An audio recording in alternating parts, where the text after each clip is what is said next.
a few things that I think I must just deal with. Number one, the fact that the government will intimidate people or will misinform people.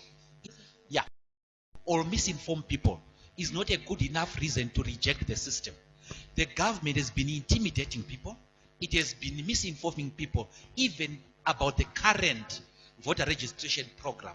It will intimidate about others as well. Then number two, is Justice Makarau conflicted or not? Justice Makarau is conflicted. She is a former MP appointed by Robert Mugabe, a former Zanu-PF MP. That's number one.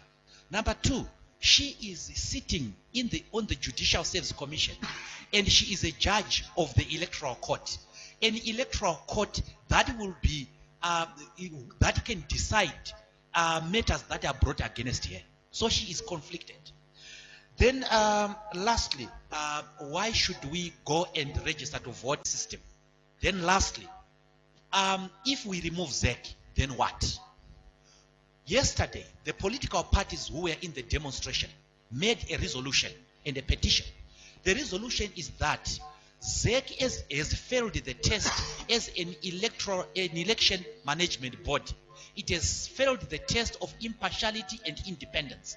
And therefore, we must have a SADC or UN or AU supervised election management body, an international election management body, to run the affairs of Zimbabwe election-wise. This is not the first time. In 1980, the elections were not run by the government of Ian Smith. They were not run in terms of the constitution of Zimbabwe Rhodesia.